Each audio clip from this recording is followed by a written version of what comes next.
¿Qué más? Yo le digo neurociencia. ¿Qué se les viene a la mente? Cerebro, dice Wendy. Muy bien. Perfecto. Entonces, fíjense, nosotros vamos a trabajar las conceptualizaciones porque para poder ahondar en los otros encuentros que van a estar relacionados con el desarrollo cerebral, ¿sí? Necesitamos conocer muy bien cada uno de estos conceptos, porque a partir de ello vamos a poder encontrar la lógica de todos estos apartados científicos. Entonces, fíjense, la neurociencia es el conjunto de ciencias y disciplinas científicas y académicas que estudian el sistema nervioso. El sistema nervioso central está conformado, ¿verdad?, por el cerebro y por las ramificaciones. Muy bien, José colocó estudio del cerebro. Muy bien. Entonces, fíjense, el sistema nervioso central tiene unas ramificaciones que son las que se encuentran protegidas por nuestra columna vertebral, porque justamente las vértebras son huesos sólidos que tienen un orificio y a través de ese orificio van pasando todas esas ramificaciones nerviosas. Estas ramificaciones nerviosas nos van a permitir o nos permiten a nosotros movernos, pensar, ¿sí? Pero la neurociencia va a prestar atención a esa actividad del cerebro, pero ¿cuál es el impacto que tiene ese funcionamiento en nuestro comportamiento? Quizás en la medicina, el médico, ¿verdad?, se va a direccionar hacia el funcionamiento del cerebro, pero dentro de lo que son los funcionamientos químicos. Quizás nosotros nos vamos a enfocar en este momento en el cerebro, pero cómo el funcionamiento del cerebro va a impactar el comportamiento, en este caso, de los estudiantes en el aprendizaje. Cuando nosotros mencionamos la neurociencia, se destacan dos líneas de trabajo que están vinculadas a la neurociencia y el aprendizaje, que es la neurociencia cognitiva y la neuroeducación. Entonces, vamos a trabajar qué es la neuroeducación. Por supuesto que la neuroeducación es una disciplina que va a promover la integración de las ciencias de la educación y la neurología. Pero, ¿qué es la educación? ¿Sí? Aquí yo les preguntaría, por ejemplo, sé que María Leonor y Dana son parvularias, pero me gustaría conocer, Wendy, en qué área de conocimiento se desempeña en el ámbito educativo, al igual que José.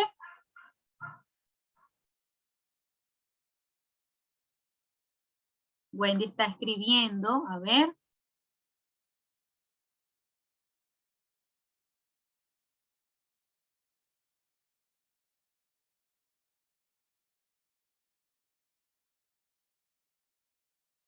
Wendy, tú eres profesora. ¿De qué área? Matemática, física.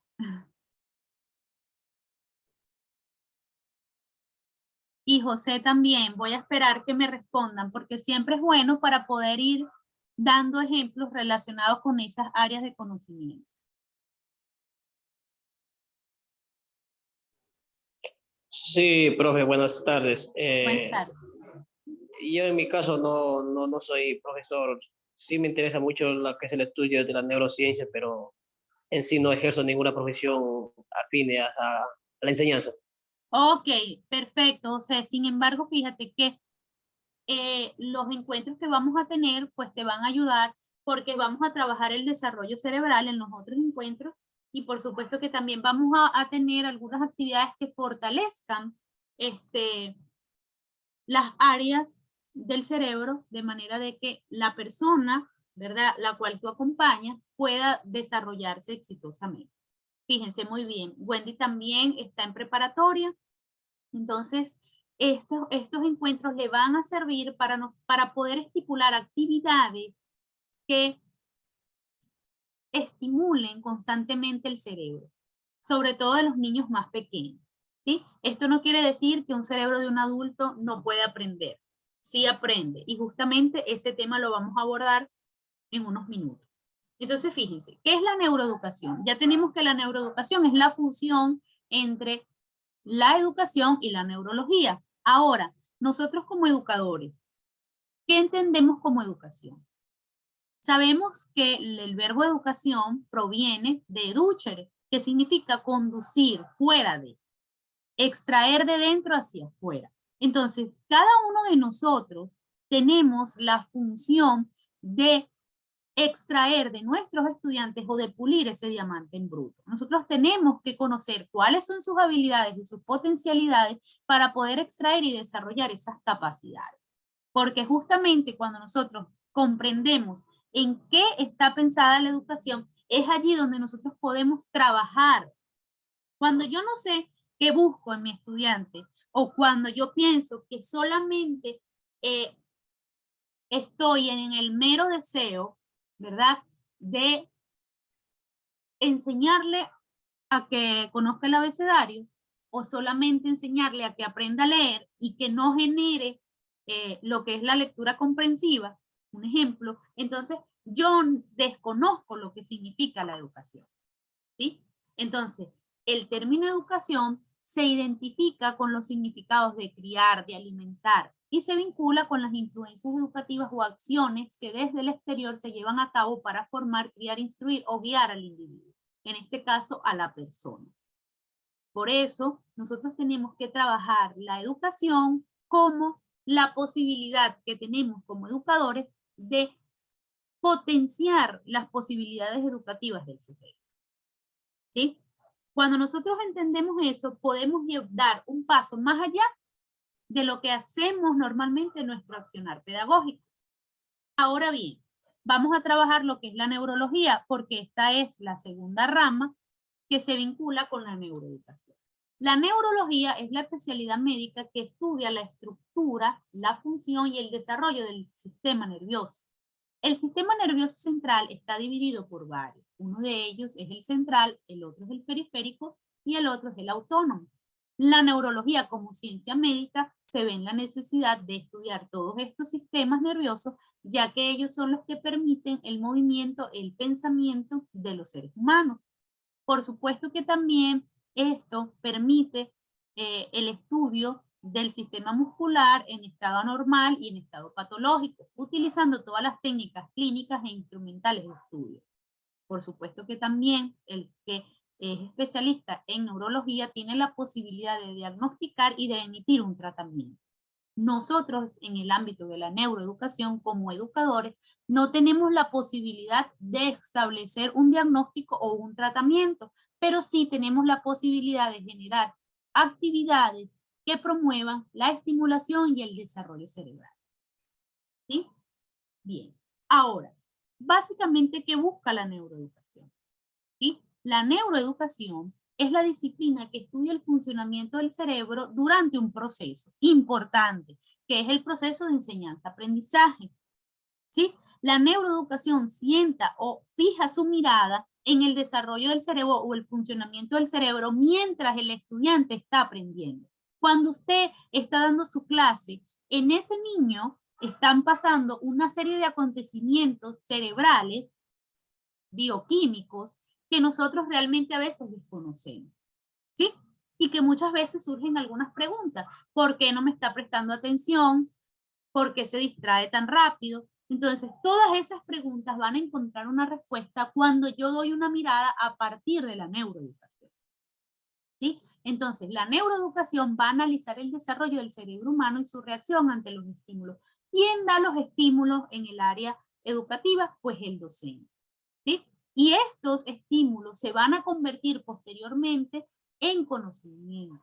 No es que el estímulo se quede allí. El estímulo genera en el cerebro un proceso y un desarrollo. Y cuando el cerebro se va desarrollando, va alcanzando en el estudiante lo que nosotros conocemos como el aprendizaje significativo.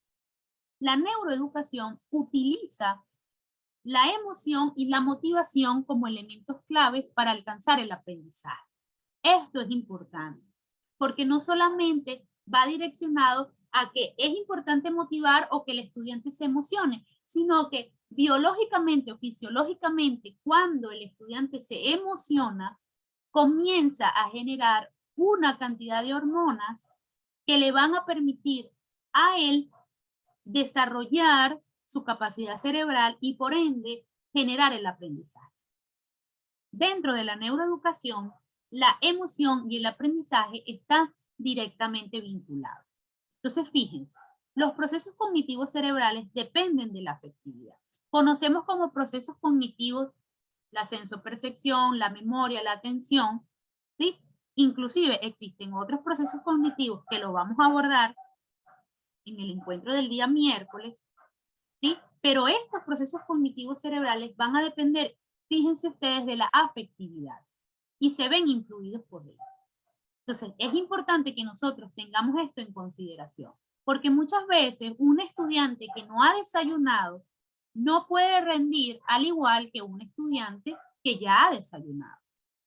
Ustedes pueden decir, bueno, Alejandra, pero hay niños que sí rinden, hay otros que no.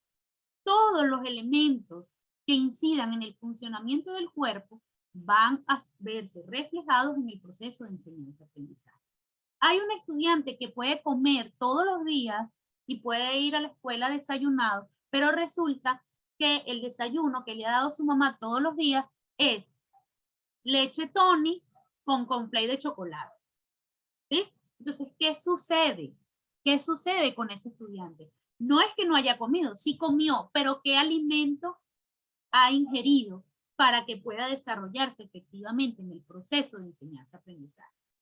Entonces, en esos pequeños elementos tenemos que centrar nuestra atención, porque la alimentación o la nutrición también es un factor que incide en el aprendizaje. Inclusive los científicos han determinado que el azúcar en estos momentos está generando procesos de alteraciones cerebrales que no favorecen el aprendizaje. Y eso nosotros lo sabíamos, pero de manera empírica. Por ejemplo, si yo le doy a mi hijo un chocolate, yo siempre le digo, o sea, ya de aquí vas a caminar hasta por el techo, porque con el chocolate y el azúcar, pues entonces eso va haciendo que a ella se le altere todo lo que es el sistema hormonal y por supuesto que ella comience a generar movimiento para poder fluir todo el contenido de glucosa que ha ingerido. Eso genera un aprendizaje, eso ayuda, eso coadyuva al aprendizaje, es lo que nos está diciendo la neuroeducación. Inclusive para los niños que tienen TDAH o hiperactividad, están diagnosticando ya una dieta. ¿Para qué? Para que ellos puedan mejorar frente a estos trastornos o dificultades de aprendizaje. ¿Sí? Ahora fíjense una cosa. Cualquier información sensorial que recibimos pasa por nuestro sistema límbico. El sistema límbico es el sistema que controla las emociones. Controla la sensación de hambre. Entonces, este sistema generalmente está trabajando y está emitiendo al cerebro estímulos. Me siento triste, estoy contento, tengo hambre. ¿Sí? Entonces, fíjense que esta información sensorial la recibe el sistema límbico y de allí se adquiere un componente emocional que va a condicionar su interpretación. Entonces, si el estudiante está triste, esta información que llega al cerebro de alguna manera se reorganiza, se estructura y ¿qué sucede con el estudiante? Muestra, por ejemplo, un gesto de tristeza y ese gesto de tristeza quizás viene acompañado de otras acciones, como por ejemplo, que no quiere estudiar, que no quiere hacer la actividad, o quizás un estudiante que está contento, que está muy alegre, posiblemente tampoco quiera prestar atención a la clase porque justamente está en ese momento lleno de mucha dopamina. Y la dopamina te hace estar alegre, pero también no te permite prestar la debida atención o fijar tu atención frente al contenido. ¿Sí? Entonces, es importante que nosotros sepamos que la emoción y el aprendizaje van de la mano. Cuando alguien se emociona, por ejemplo, si usted va a ver, qué sé yo, alguna persona que usted le genere emoción, que tiene tiempo que no la ve, usted normalmente va a estar constantemente pensando en ese momento, lo va a organizar, va a estar atento a qué autobús tiene que tomar para llegar a tiempo a la cita, ¿sí? Y va organizando su mente y su cuerpo, lo dispone para esa actividad, tal cual sucede en el aprendizaje, ¿sí? Entonces, fíjense aquí. Valerini, en el 2017, nos plantea que la sorpresa es uno de los componentes que ayudan al cerebro a aprender y posteriormente a recordar. ¿Qué sucede en los salones de clase? Cuando yo estoy dando una clase que pareciera monótona y de repente yo saco una imagen o yo coloco un papelito y se lo doy a mi estudiante, o hago algo o tengo algún elemento sorpresa para mis estudiantes, esto automáticamente favorece el aprendizaje. Cuando hay algo que el estudiante no se espera y que es una sorpresa para él. Fíjense que Valerini nos dice que no solamente va a ayudar al cerebro a aprender, sino que también lo va a ayudar a recordar. Posiblemente nosotros tengamos en nuestro cerebro almacenado algunos recuerdos, o por ejemplo, si usted no se esperaba una fiesta de cumpleaños y lo sorprendieron, probablemente ese recuerdo usted no lo vaya a olvidar, así haya sido cuando usted estaba pequeño, ¿sí? También puede pasar que, por ejemplo, si usted cuando manejaba bicicleta se cayó y eso para usted generó un impacto, usted posiblemente nunca olvide esa caída. O cuando vio por primera vez a la persona que a usted le gusta, posiblemente, o al primer chico que a usted le gustó cuando estaba pequeña, posiblemente eso tampoco lo olvide. Lo que les quiero decir con esto es que cuando la emoción va de la mano con el proceso de enseñanza, que es el que ustedes ejercen en clase, eso ocasiona en el estudiante que el cerebro se active para recibir el conocimiento. ¿Sí? Es por eso que Valerini nos dice que los docentes que son capaces de motivar, entusiasmar, emocionar y poner en relación esos nuevos conocimientos podrán aumentar exponencialmente el aprendizaje de sus estudiantes. Actualmente, con la virtualidad, pues tenemos una situación que es muy monótona. ¿Qué hace el docente? El docente solamente explica su clase, proyecta un video, ¿sí? Y continúa su clase. Entonces, de alguna manera ya no hay una sorpresa para el estudiante. Así sea un estudiante de educación inicial o de preparatoria, el estudiante ya sabe de alguna manera que su maestra le va a explicar y luego le va a colocar un video y ya, esa es la clase. ¿Qué sucede si la maestra un día, si le va a dar las plantas, ella se dibuja una flor en el cachete, en la mejilla? Eso para el estudiante es novedoso y le causa, porque lo que les quiero decir no es que usted va a hacer una sorpresa magistral, sino que son elementos que al niño le generan una motivación o una emoción o le llama la atención, ¿sí?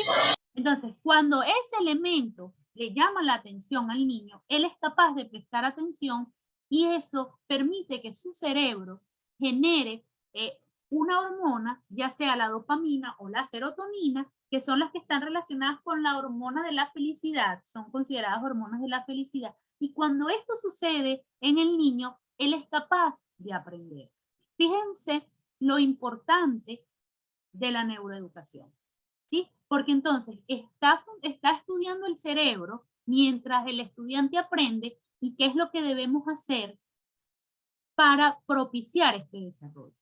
Aunado a ello, las que estamos aquí, que trabajamos con educación inicial, con niños, ¿verdad? Que tienen 3, 4, 5 años, es un periodo importante porque es la primera infancia y en el encuentro del día miércoles vamos a abordar ese desarrollo cerebral. Pero fíjense que en este momento es cuando nosotros debemos propiciar, ojo, yo les digo a nuestros estudiantes, pero hay sobrinos, hay hijos, en donde nosotros tenemos que implementar la neuroeducación. Inclusive en el área deportiva, estas actividades favorecen el desarrollo cerebral y por ende mejoran el movimiento, la percepción, ¿sí? Entonces, lo que les quiero decir es que el conocimiento del cerebro actualmente les va a permitir a ustedes conocer qué elementos puedo utilizar en mi proceso de enseñanza que favorezcan el aprendizaje. Ya no es que si la maestra se coloca un disfraz de flor, es porque ella quiere llamar la atención, no. Ese impacto visual, esa información que recibe el estudiante, le permite a él generar una hormona que a su vez genera un estímulo en el cerebro y esa área en específica que recibe la información está siendo desarrollada. Entonces, fíjense lo importante de estos detalles. Si la maestra nunca ha utilizado una diapositiva y de repente colocó una diapositiva con uno de las caricaturas que más le gusta a los niños, ese impacto genera que el estudiante esté motivado al aprendizaje.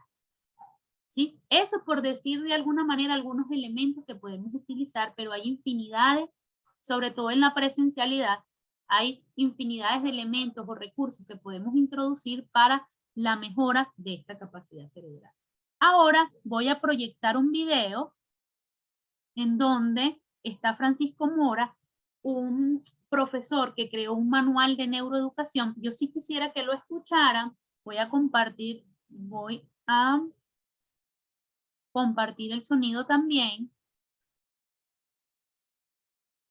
Déjenme dejar de compartir.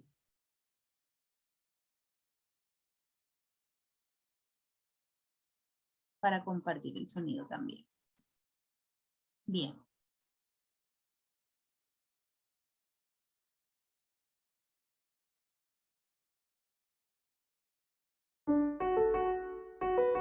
En ¿Sí se no escucha? mucho, intentar enseñar sin conocer cómo funciona el cerebro será algo así como intentar diseñar un guante sin nunca antes haber visto una mano.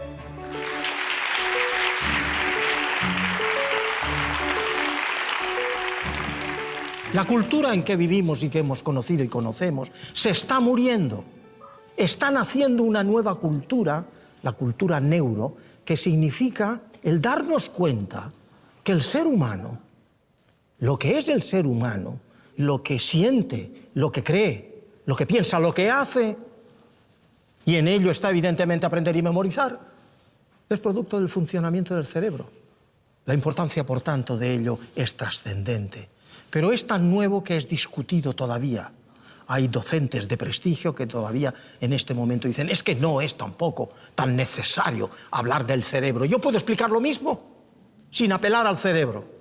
Yo digo que por lo menos la neuroeducación hay que aplicarla ya, aunque solo sea, o aunque solo fuere, para atajar, destruir lo que son, y ustedes y vosotros habéis oído hablar de ello, los mitos, neuromitos o falsas verdades.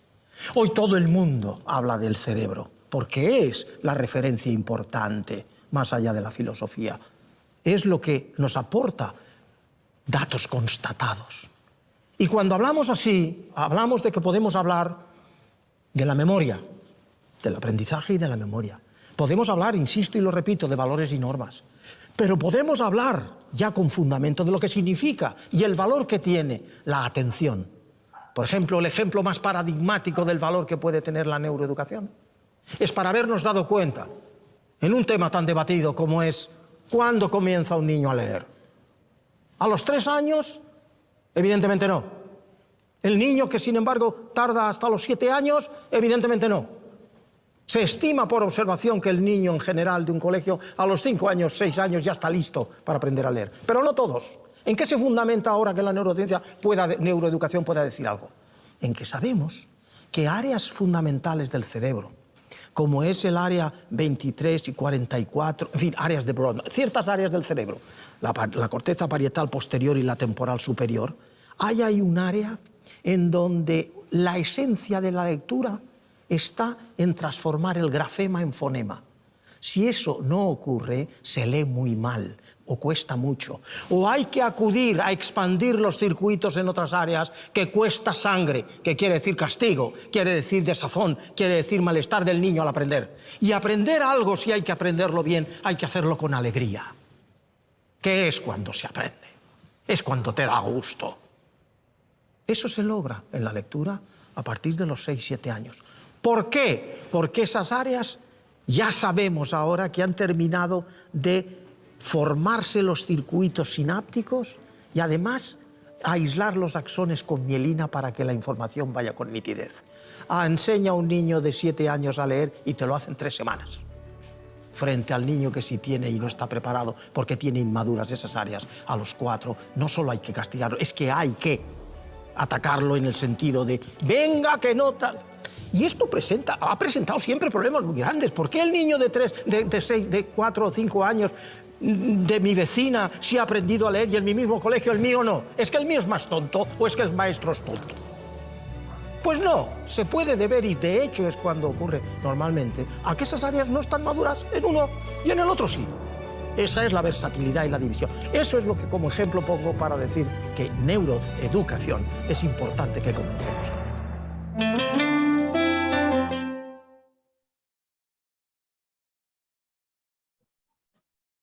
Fíjense,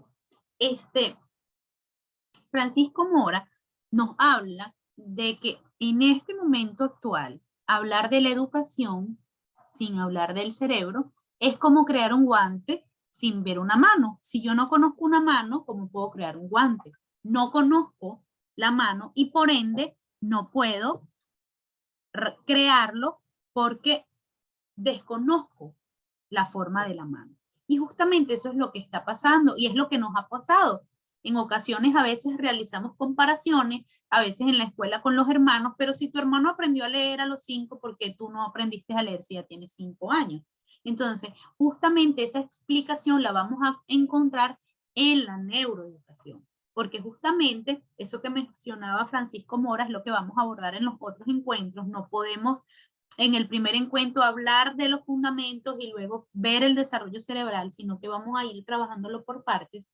Ya ustedes conocen que el cerebro se divide en 2 hemisferios y que cada uno de esos hemisferios pues trabaja unas áreas importantes. Pero justamente cada uno de esos hemisferios está conformado por lóbulos y esos lóbulos cerebrales se encargan cada uno de acciones cerebrales. Entonces, eso que decía Francisco Mora de que hay una parte del cerebro que se encarga de la escucha y de que el estudiante pueda comprender lo que ve, transformarlo y comprender que esa letra que está ahí es la D y que la D con la A está. Para que eso suceda, hay un funcionamiento cerebral. Entonces, ¿quién te explica eso? Eso te lo explica la neuroeducación.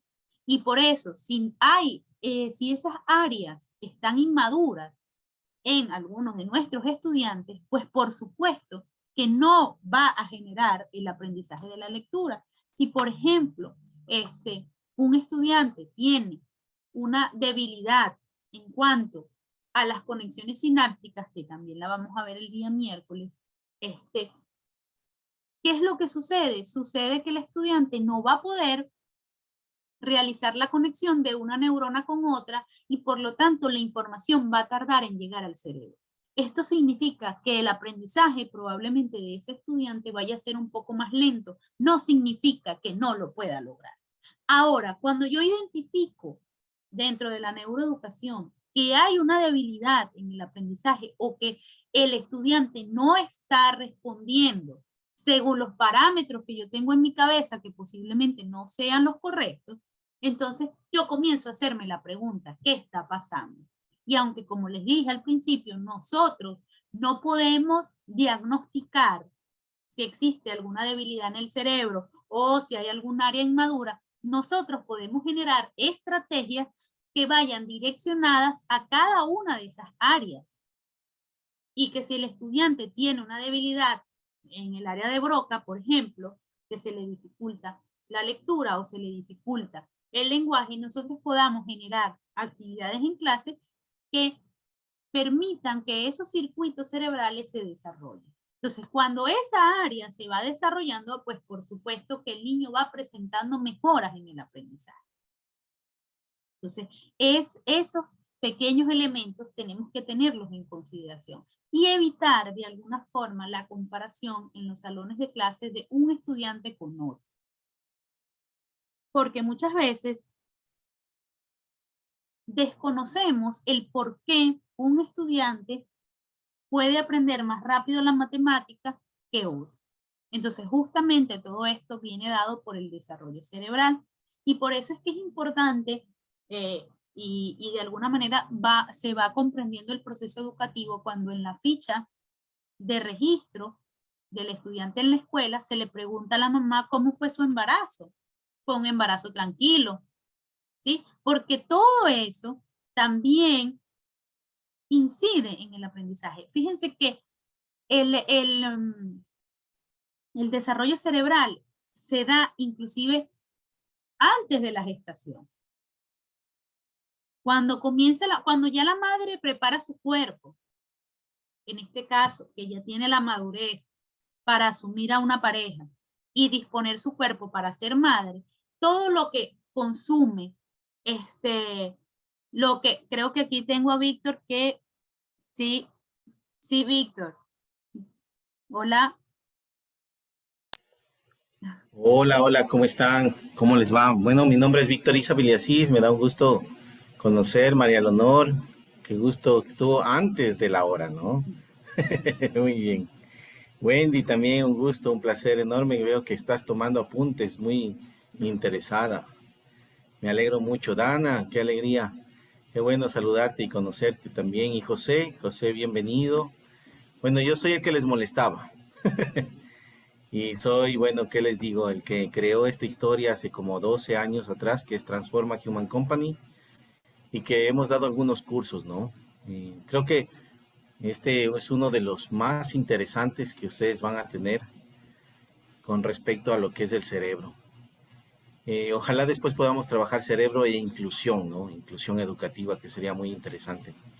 Pero yo primero quiero darles la bienvenida a nombre de Transforma Human Company. Quería que me conozcan, darle las gracias a Alejandra Paciota, que realmente ha sido un gustazo conocerla.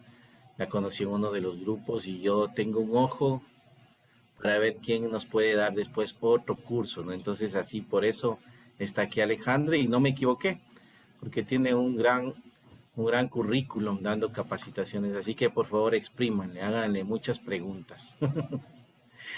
Y tenemos unos 2 participantes que se han justificado, que no han podido estar, pero que van a estar en la siguiente. Cualquier cosa, por favor, anímense a escribirme. Yo estoy aquí en la ciudad de Guayaquil y con gusto les apoyamos. Tenemos unas certificaciones de formador de formadores, de instructor para formadores que también les podríamos ahí facilitar para que ustedes puedan llevar adelante. Un gusto, Dios les bendiga y pues estamos ahí a las órdenes para ustedes. Sigue, por favor, mi querida Alejandra, y un gusto a todos. Nos vemos. Chévere, Víctor, gracias.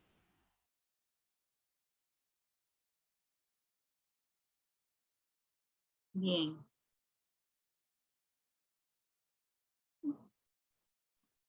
Continuamos entonces, fíjense. Vamos entonces a pasar a el siguiente concepto. Creo que les decía algo en relación al cerebro y la comparación en clase. Justamente tenemos que evitar realizar comparaciones con los estudiantes justamente porque el desarrollo cerebral es distinto. Y la madre comienza a formar este cerebro desde antes de la gestación. ¿Por qué le digo desde antes de la gestación? Porque muchas veces pensamos que cuando ya sabemos que la madre está embarazada, allí comienza una formación. Resulta que todo el estilo de vida que ha llevado la madre y el padre, que de alguna manera se lleva a cabo la gestación, todo eso incide en la formación del feto. Por supuesto que cuando ya la madre sabe que está embarazada, pues hay unos alimentos que ingiere en mayor cantidad y que debe haber un cuidado. Sin embargo, todo lo que ha hecho anteriormente va a generar un impacto en el desarrollo del feto, ¿sí? Pero eso lo vamos a abordar en el próximo encuentro. Todos estos son pequeños tips para que nosotros podamos ir conociendo y comprendiendo la importancia de saber las conceptualizaciones de la neurociencia, ¿sí? Entonces, fíjense, tenemos la neurociencia cognitiva. Hablamos de la neurociencia al principio. Entonces, ¿cuál es la diferencia? Esta neurociencia tiene como objeto principal la comprensión de la mente humana. En particular, ¿sí? Desde esta disciplina se pretende identificar la relación entre los fenómenos cognitivos, así como sus manifestaciones observables. También va a estudiar las estructuras cerebrales en las que se asienta. ¿En las que se asienta qué? Estos fenómenos cognitivos, ¿sí? Entonces, ¿qué va a buscar? Esta ciencia va a buscar estudiar las bases biológicas de la cognición. Va a buscar comprender el aprendizaje, cómo se da el lenguaje, qué es la inteligencia, cómo se genera la creatividad. la conciencia, la atención, la memoria. Déjenme moverlos para acá para que va también a estudiar lo que es la emoción, la toma de decisiones, la empatía, la cognición social, la percepción del propio cuerpo o el ciclo de sueño o la vigilia. Fíjense que la neurociencia cognitiva va a estar desarrollada, va a estar pensada, perdón, desde todos aquellos procesos cognitivos que genera nuestro cerebro. Va a sentar sus bases en ello y va a estar mirando cómo funciona el cerebro cuando lleva a cabo el lenguaje. ¿Cómo habla un estudiante? ¿Cómo lleva a cabo la pronunciación de una palabra? Por ejemplo, una persona que no tiene la posibilidad de escuchar, ¿es capaz de hablar?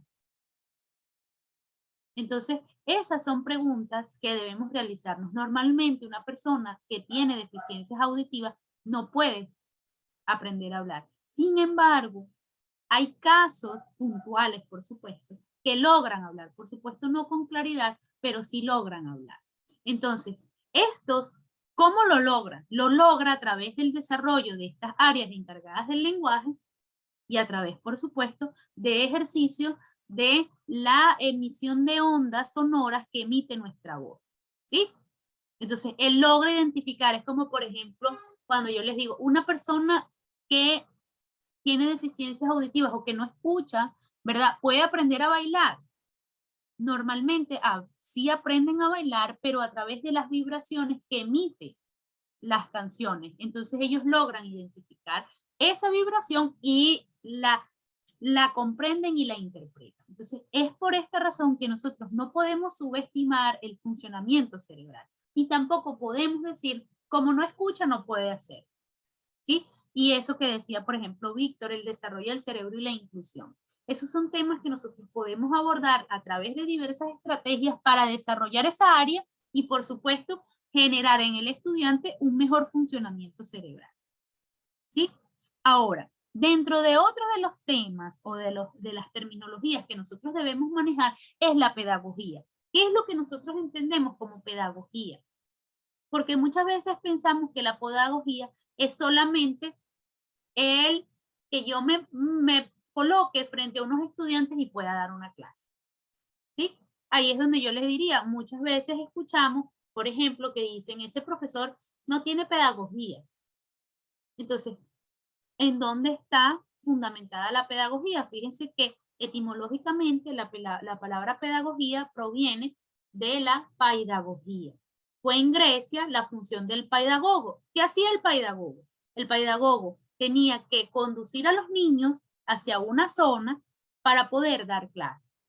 Lo conducía a una zona que nosotros pudiésemos identificarlo actualmente como el ambiente de aprendizaje en una zona donde él podía impartir sus clases y los conducía hacia el conocimiento, ¿sí? Entonces, la pedagogía se ocupa de la educación y la enseñanza, ¿sí?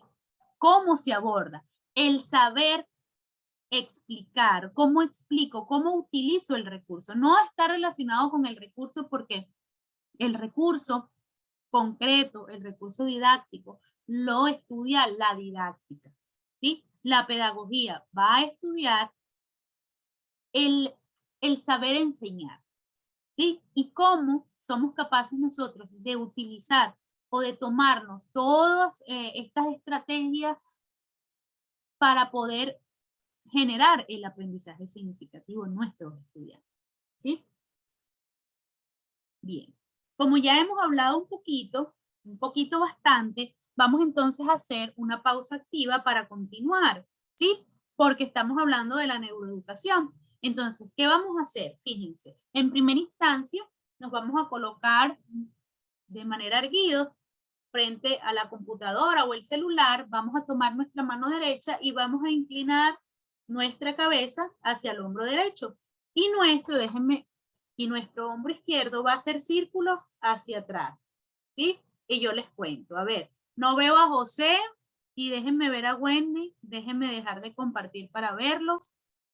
Bien, entonces inclino y mi hombro izquierdo va para atrás. Ahí escuché que están crujiendo.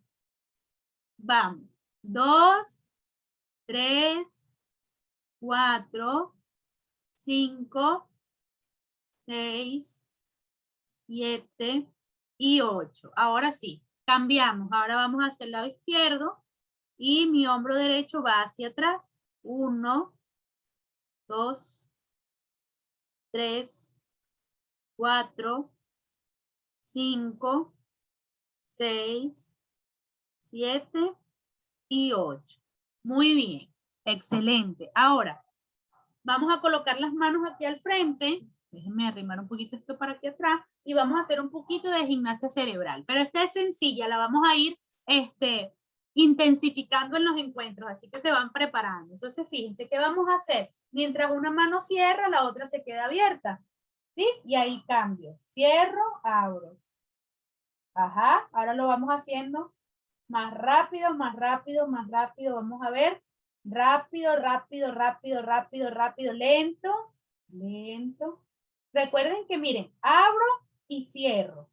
Abro y cierro. Ok, vamos entonces otra vez. Rápido, rápido, rápido, rápido, rápido, rápido, rápido, lento. Muy bien. Perfecto, ese es uno. Muy bien. Excelente. José se salvó porque no lo vi. Porque tiene la cámara apagada. Muy bien. Fíjense, todos estos ejercicios sencillos, porque este es un ejercicio de gimnasia cerebral que lo podemos realizar con los niños. Todos estos ejercicios van generando unos estímulos a nuestro cerebro y que en función del desarrollo cerebral que cada uno de nosotros tiene, puede realizarlo con efectividad. No significa que porque Dana lo hizo muy bien, todos tengamos que hacerlo bien. En este caso me refiero al tema de los niños. Si nosotros realizamos un ejercicio como este y verificamos que hay alguno de ellos que se les dificulta, es importante que lo implementemos dentro de nuestra aula de clase todos los días. ¿Por qué? Porque en la medida que se va realizando la práctica, el estudiante va enviando estímulos a esa área cerebral que no está preparada para ello y se va preparando. ¿Cómo les explico? Por ejemplo, cuando usted va al gimnasio por primera vez o usted hace una actividad física por primera vez, al día siguiente usted tiene los músculos que no los aguanta. No puedo levantar la mano. O si, por ejemplo, si cocinó una torta y estaba batiendo y batiendo, al día siguiente le duele el brazo. Entonces, justamente eso sucede con el cerebro. Pero, por ejemplo, si yo voy y hago esa actividad física todos los días, mi cuerpo se adapta, mis músculos se adaptan y ya no me duele. ¿Sí? Si yo preparo las tortas todos los días, ya, por supuesto, que el dolor que me puede suceder va a ser porque a lo mejor me lesiono, pero mi cuerpo se acostumbra al movimiento. Como siempre les digo, por ejemplo, las peluqueras. Ustedes no se imaginan si a mí me toca un día ser peluquera, estar todo el día parada, alando el cabello, posiblemente al día siguiente yo no aguante los brazos, ¿sí? Pero el cuerpo se va adaptando, al igual el cerebro. Si mi cerebro se le hace difícil hacer una actividad de gimnasia cerebral, pero lo practica todos los días, el cerebro va fortaleciendo esa área hasta que logra el ejercicio, ¿sí? Entonces, es importante que nosotros tengamos eso en consideración. Hay links de gimnasia cerebral para niños, yo también lo puedo ubicar y enviárselos por el grupo para que ustedes vayan realizando estos ejercicios con sus estudiantes. Esto es un elemento motivador, ¿sí? Y que no solamente los va a motivar, sino que también le va a permitir saber a usted qué es lo que sucede o si hay algún área que debamos trabajar. Déjenme anotar por aquí lo que les acabo de decir, porque después...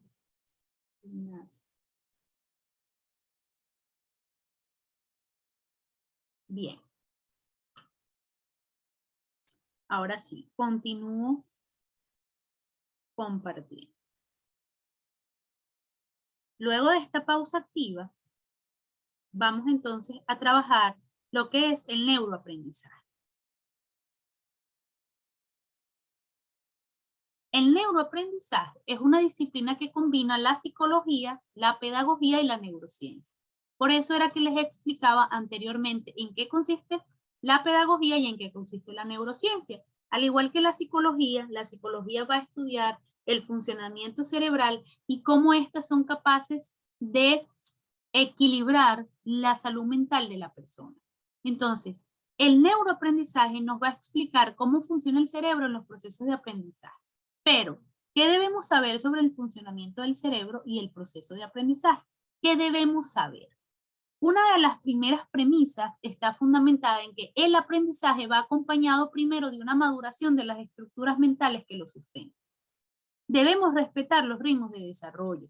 Y era lo que decía Francisco Mora. A veces yo quiero que mi hijo, que tiene 3 años, ya aprenda a leer, porque el de la vecina a los 3 años ya sabía las vocales. ¿Sí? Posiblemente yo no puedo hacer esa comparación. No significa que todos los niños a los 5 años todos sepan leer o tengan que saber leer. Ustedes que son maestras, sabemos que a veces en preparatoria, cuando ya a ellos les corresponde realizar la lectura, hay algunos niños que no consolidan este aprendizaje, pero no lo consolidan porque no quieran. Ojo, nosotros tenemos que tener claro que hay varias razones. Muchas veces en la casa no hay el acompañamiento necesario, pero yo en el aula puedo identificar eso. Si hay una dificultad, fíjense que muchas veces el estudiante de primero en preparatoria le cuesta leer o porque tiene dificultad para observar en la visión, tiene alguna deficiencia en la visión, porque a veces también hay una sobreexigencia en casa, ¿sí? Porque hay niños que también son sobreestimulados. Y el cerebro también, cuando se encuentra recargado de estímulos, también genera como un estado de shock, él se paraliza. Entonces, fíjense que es interesante que nosotros podamos determinar qué es lo que sucede con estas estructuras mentales. Entonces, cuando yo veo que al estudiante se le dificulta la lectura, yo tengo que comenzar a descartar. Hay niños que son disléxicos y que se les dificulta la lectura. Y la mamá no quiere entender que hay una dificultad allí. Por supuesto, ustedes dirán, bueno, pero yo no soy psicóloga, yo no voy a decir, o psicopedagoga, y no voy a decir que él tiene dislexia. Pero usted tiene la posibilidad de darse cuenta y de poder ayudar a ese estudiante. Porque hay personas disléxicas, y ustedes lo saben, como Oprah, que han alcanzado el éxito. O sea, ¿por qué? ¿Qué es lo que pasa? Que hay personas que dicen, yo soy disléxico, entonces yo no voy a aprender a leer, yo no voy a servir, yo no voy a seguir estudiando. ¿Sí? Pero no es así. Cuando eso se trabaja, y se trabaja a temprana edad, el estudiante puede dar muestras de avance de forma rápida. Actualmente se maneja dentro de la neuroeducación la plasticidad cerebral, y la plasticidad cerebral dice que el cerebro nunca deja de aprender. Se le hace un poco más complicado con la edad, pero no deja de aprender. Entonces, es importante que nosotros sepamos que existe una maduración de las estructuras mentales y que esta maduración es la que va a definir el aprendizaje del estudiante, ya sea la lectura, la suma, la resta, la multiplicación, la división en bachillerato, química, física. Todo va a estar determinado desde las estructuras mentales. Esto lo habla la neuroeducación. Y por eso era que Francisco Mora decía que muchas veces cuando un estudiante no logra leer, ¿qué hace la mamá? Lo castiga. Entonces, en el castigo, allí, ¿qué está esperando la mamá? Que logre memorizarse y que logre aprender porque sí. Pero no hay una comprensión de lo que está sucediendo dentro. Ojo, esto es simplemente un modelo, ¿sí? No es que, por ejemplo, si hay un niño que le cuesta leer, entonces nosotros vamos a decir, hay una deficiencia cerebral. No, sino que cada edad tiene una maduración y el cerebro se va madurando. Pero por supuesto que en esa maduración hay muchos elementos que van incidiendo. Esos también los vamos a abordar en los otros encuentros, que tenemos la alimentación, la emoción. Un estudiante que, por ejemplo, se forma en un hogar en donde la violencia es la que rige la cotidianidad, pues difícilmente va a generar una maduración adecuada de las estructuras mentales. Entonces, lo que va a haber es una repetición de acciones violentas frente a sus estudiantes. ¿Cómo usted sabe, por ejemplo, que un estudiante en su casa hay violencia? Porque justamente su accionar lo dice. Cuando de repente a una niñita le pega o al estudiante también le pega por cualquier situación. Entonces, lo que les quiero decir es que el cerebro eso lo almacena. Y como es lo que conoce, entonces piensa que esa es la normalidad. Entonces, cuando la maestra ve estas acciones, pues entonces debe parar y evaluar y darse cuenta qué es lo que está sucediendo. No justamente para decirle a la mamá y el papá que dejen de ser violentos, pero sí para mostrarle al estudiante que existen otras alternativas, que la realidad es otra. ¿Sí? Entonces, es importante que nosotros tengamos en consideración esta primera premisa de qué es lo que debemos saber sobre el aprendizaje y el cerebro. Pasamos a la segunda. Fíjense, el aprendizaje consiste en el establecimiento de redes neuronales. Nuestro cerebro tiene una corteza cerebral que está conformada por neuronas. Estas neuronas, ellas se conectan entre sí y van a generar lo que nosotros llamamos sinapsis. Esa sinapsis produce el aprendizaje. ¿Sí? Entonces, la manera de crear esa red es utilizando el mismo camino hasta asentarlo. Para ello debemos relacionar contenidos, reforzar contenidos, llegar a las mismas conclusiones usando los mismos caminos neuronales, utilizando diferentes alternativas de pensamiento. ¿Qué es lo que pasa? Cuando yo quiero enseñar las vocales, yo utilizo, por ejemplo, le muestro la A mayúscula, le muestro la A minúscula, le muestro un objeto que comience por A, busco una canción que estimule, ¿verdad? Y que sea de la letra A. El estudiante dibuja la letra A, el estudiante colorea la letra A con plastilina, entorcha, pega, pero todo está destinado hacia el mismo pensamiento, ¿sí? Hacia el conocimiento de la letra A. Y no solamente que el estudiante vea la forma, porque nosotros como maestras no solamente buscamos que el estudiante vea la letra A y sepa que es la A, porque ya por la forma sabe que es la letra A, sino que logre interpretar que esa es la letra A, que esa letra A se va a unir a otras letras y que va a armar un sonido, va a crear un sonido. ¿Sí? Porque ¿qué es lo que pasa? Muchas veces enseñamos a los estudiantes a que escriban su nombre, pero el estudiante va creando el nombre y lo aprende de manera memorística. No porque conoce que esa es la letra, por la forma es la letra A. Entonces, nosotros tenemos que utilizar todas las estrategias bajo la misma línea de conocimiento. Si esto es el objetivo, que él reconozca la letra A, yo utilizo diversos estímulos para que él genere este aprendizaje. Bien, seguimos con las premisas. Las emociones positivas potencian el aprendizaje y la motivación. Cuando yo introduzco elementos dentro de mi clase que generan en el estudiante una emoción positiva, eso potencia el aprendizaje. Es decir, cuando una persona tiene emociones positivas relacionadas con algo que hace, tenderá a repetir eso para tener de nuevo las sensaciones positivas. Cuando a un estudiante le agrada, por ejemplo, ir a su salón de clases, llegar al salón de clases, ver el salón de clases, él va a querer ir constantemente a su salón de clases. ¿Sí?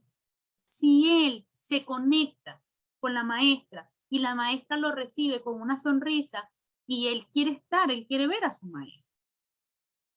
A diferencia de que exista un ambiente hostil en el salón de clase y el estudiante en vez de querer acercarse a clase quiera salir corriendo. Entonces, todas estas emociones que el estudiante vive son necesarias para el aprendizaje. Y cuando les digo emociones positivas, no es que todo recae sobre la maestra, ¿sí? Porque también hay situaciones que se viven en casa, ¿verdad?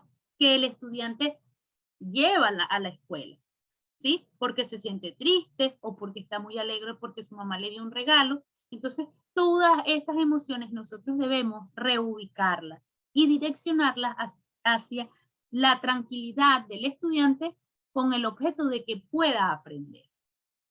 Fíjense, para que se produzca el aprendizaje es fundamental que estén cubiertas otras necesidades básicas. Imagínense ustedes lo que nosotros a veces nos preguntábamos.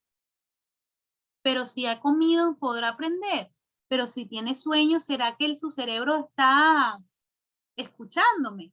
Entonces, fíjense, si un niño o una niña tiene hambre o sueño, o tiene un problema con otros niños, tendrá más dificultades para aprender. ya que su mente va a estar en varios pensamientos, o sea, va a estar en prestar un poco atención a la maestra, pero también va a estar pensando en cómo solventar el problema. Fíjense que, por ejemplo, eso nos pasa a nosotros. Si nosotros tenemos un problema con alguien y a mí me corresponde venir a la capacitación de hoy, entonces yo puedo escuchar la capacitación, pero yo voy a estar pensando cómo hago para solventar la situación que tengo. ¿Qué le puedo decir? Y si esa persona me está escribiendo, entonces yo voy a tener la mitad de la atención en la capacitación y la otra en el problema. ¿Y qué va a suceder? Que posiblemente solvente el problema, pero no preste atención a la capacitación. O que la capacitación no me genere ningún aprendizaje. Al igual pasa en clase, nos pasa en bachillerato, cuando las estudiantes tienen algún problema con el novio que está allí en el mismo salón. Ellas están en ese momento pensando en ese problema. Si usted tiene, por ejemplo, si un estudiante no ha desayunado, el estudiante, su cuerpo, no es que él quiere comer, sino que su cuerpo, por el mismo desgaste de energía, comienza a solicitarle a gritos que ingrese un alimento. Y cuando no se está alimentando, el cuerpo comienza a trabajar en la extracción de las proteínas de otras partes del cuerpo para poder sustituir ese periodo de hambre.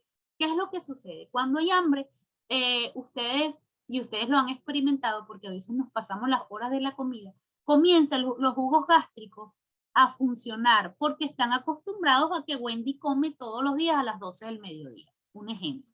Resulta que Wendy a las 12 del mediodía se le hizo tarde y no pudo comer. Comienzan los jugos gástricos a funcionar. Si Wendy no introduce un alimento, eso comienza a generar en las paredes estomacales una debilidad. ¿Sí? Pero el cuerpo, como necesita la energía, comienza a extraer la proteína del sistema muscular o de las grasas. ¿Sí? Entonces, chévere, en ese momento lo hace y Wendy puede seguir trabajando hasta las 8 de la noche que llegue a su casa sin comer. Pero si Wendy no come esa noche y llega al día siguiente, comienza a generarse una debilidad en el cuerpo. Y no solamente en el cuerpo, sino también a nivel cerebral. Porque ¿qué va a estar? ¿Cuál va a ser el objetivo del cuerpo? Alimentarse. Y buscar la forma de encontrar el alimento, la energía para poder funcionar. Entonces no va a prestar atención a las clases. Así como también les decía, si el estudiante come pura comida chatarra, y yo tuve la experiencia cuando estuvimos en la presencialidad de visualizar los alimentos de la mañana y muchas veces eran snacks solamente, tú te preguntas, ¿qué hace el organismo con eso que le están introduciendo al estudiante? Entonces, podemos ver luego que existen infecciones intestinales de niños de 4 años. O sea, no es una mentira. O sea, lo que estamos aquí es hablando una realidad. Y eso, la neuroeducación nos está diciendo que eso incide en el desarrollo cerebral y por lo tanto en el aprendizaje. Entonces puede suceder que un estudiante que no haya tenido una debilidad visual genere una miopía en el tiempo. ¿Sí? ¿Por qué? Porque comienza a exigirle a sus órganos algo que sus órganos no le pueden dar. Entonces, es importante que nosotros tengamos estas premisas en consideración. ¿Por qué? Porque cuando somos maestras también y vemos de lo que se están alimentando los estudiantes, inclusive en nuestro contenido curricular, no puede faltar la ensalada de fruta. Pero ¿por qué damos la ensalada de fruta? Eso tiene un significado dentro del contenido curricular. ¿Cómo entonces yo puedo decirle a mis representantes que el lunch tiene que ser nutritivo? ¿Sí? Entonces, la neuroeducación te está dando las herramientas necesarias para que el lunch de tus estudiantes sea nutritivo. ¿Sí? Por supuesto, hay estudiantes que le pueden mandar un bolón, el papá le puede mandar un bolón, pero eso lo acompaña con un jugo de fruta o con una Coca-Cola. Entonces, todo eso tenemos que irlo manejando para que cuando retornemos a la presencialidad, nosotros podamos ir direccionando esta nutrición de los estudiantes. ¿Justamente para qué? Para favorecer el desarrollo cerebral. Ahora fíjense, otra de las premisas es aprender. Para aprender tienen que querer aprender. Para que la mente aprenda hace falta cierta voluntad. hacia esa tarea. Y para ello debemos despertar su interés, su curiosidad y sus ganas de aprender. Por eso es que no todo el mundo, por ejemplo, cuando ustedes dicen, bueno, yo quisiera aprender a cocinar, usted desea aprender a cocinar, usted va a inscribirse en un curso y usted va a aprovechar ese curso. A diferencia de la que se mete en el curso porque se casó y le toca cocinar y no le queda de otra. ¿Sí? Entonces, es distinto, son situaciones distintas. Es así. Entonces, hay estudiantes que sí quieren ir a la escuela, hay otros que no quieren ir y que van obligados. Nosotros lo sabemos. ¿Sí? Entonces, ¿qué es lo que tenemos que hacer? Sobre todo con los niños más pequeños, porque tenemos las posibilidades. El niño pequeño que no quiere ir a la escuela, pero ve a su maestra con una sonrisa que lo recibe con una carita pintada, él va a querer ir a la escuela. Si su maestra se compró una diadema y llama la atención de los niños, él va a querer ir a la escuela a ver a su maestra. Y poco a poco, con todas estas actividades y estrategias lúdicas que nutren nuestro sistema curricular, podemos llamar la atención. ¿Sí? Bien, fíjense, ahora vamos a trabajar la neurodidáctica. ¿Sí? Porque la neurodidáctica es un modelo que se está implementando en algunas instituciones educativas. Entonces, Morales 2015 nos dice que la neurodidáctica es la ciencia que fusiona, por una parte, la didáctica. Les recuerdo que, por ejemplo, la didáctica está asociada con el arte de enseñar y con todas aquellas herramientas o métodos o técnicas que nosotros utilizamos para mejorar la enseñanza. ¿Sí? Entonces, es una función de la neurociencia que estudia el cerebro y el sistema nervioso central y el impacto en el comportamiento con los recursos didácticos. ¿Sí? Entonces, de acuerdo con Paniagua, 2013, la neurodidáctica es la rama de la pedagogía basada en la neurociencia que otorga una nueva orientación a la educación y que tiene como propósito, fíjense ustedes, diseñar estrategias didácticas y metodológicas más eficientes para que promuevan un mayor desarrollo cerebral o un mayor aprendizaje en los términos que los educadores podamos interpretar. ¿Qué estamos utilizando actualmente en las clases virtuales? Utilizamos videos, utilizamos cartillas, utilizamos hojas de trabajo, pero en la presencialidad nosotros utilizamos muchas veces materiales concretos o recursos didácticos. Todos estos recursos didácticos, cuando el estudiante toma una pieza de un rompecabezas y la coloca, allí estamos generando en él un desarrollo cerebral.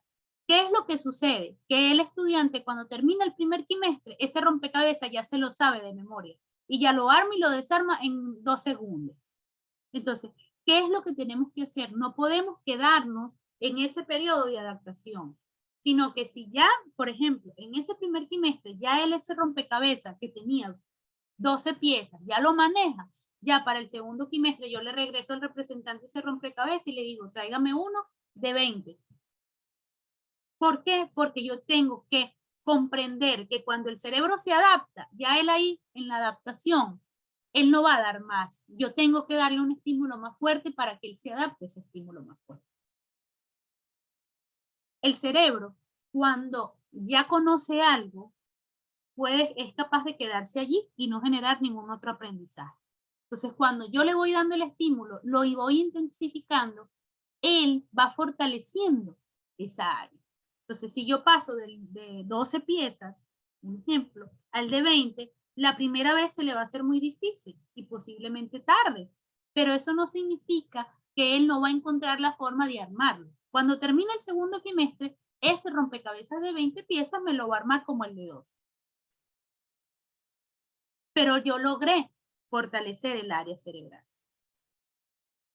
Entonces, distinto fuese que yo me quedara, y es lo que no sucede, y por eso se los digo, todo el año con el mismo rompecabezas. Las maestras que optan por cambiarlo, bueno, ya no hagas el tuyo, haz el del otro compañero, pero es la misma cantidad de piezas. Entonces, lo que nosotros tenemos que hacer es intensificar el estímulo para que esa área cerebral se estimule. En los niños, las conexiones neuronales son capaces de fortalecerse. ¿Sí? Y se van fortaleciendo. Y mientras exista una mayor conexión o que las neuronas hagan mayor sinapsis entre ellas, el estudiante va aprendiendo. Por eso es que ustedes a veces se dan cuenta, ay, el rápido me agarró la idea que quería decir. Entonces, justamente la agarra porque a lo mejor en su casa hay una estimulación adecuada y por eso nació la estimulación temprana. No es que la estimulación temprana cayó de sorpresa, ¿sí? Porque ¿qué es lo que te dice? En la gestación y en los primeros meses de vida se van formando, inclusive está la estimulación durante el embarazo, que es necesaria, porque desde el embarazo allí justamente es donde se está formando el cerebro. Cuando ya el niño nace, ya el cerebro está formado. Ahí lo que vamos a hacer nosotros con la estimulación temprana, ojo, es poder generar un mayor fortalecimiento de esas redes. Pero durante el embarazo, cuando la mamá estimula al feto correctamente, está promoviendo que existen cuando el niño nace, tiene más de 100 billones de neuronas. Entonces, es importante que nosotros mantengamos esa producción y fortalecer la mayor cantidad de neuronas, ¿sí? Entonces, es importante que nosotros sepamos que todo lo que se va haciendo dentro del proceso de enseñanza-aprendizaje fundamentado en la neuroeducación va a tener sus frutos indiscutiblemente, ¿sí? Bien. Ahora vamos a tocar un tema que es relacionado con la plasticidad cerebral, ¿sí? ¿Qué consiste la plasticidad cerebral? Consiste en la capacidad de las diferentes redes neuronales de nuestro cuerpo para modificar a lo largo de nuestro desarrollo ontogénico. ¿Qué es lo que pasa? Y eso lo escuchábamos antes. ¡Ay, qué edad tiene! 50, ya ese no aprende a manejar. No, eso no aprende. Entonces, ya eso no es así. Se han realizado estudios en donde te dicen que el cerebro tiene la posibilidad, se tenga la edad que se tenga, de generar un aprendizaje. Ah, ¿qué es lo que pasa? Que yo no puedo comparar mi cerebro de 15 años o mi cerebro de 4 años con un cerebro de 60 años. ¿Por qué? Porque ya hay bastante funcionamiento, ¿sí?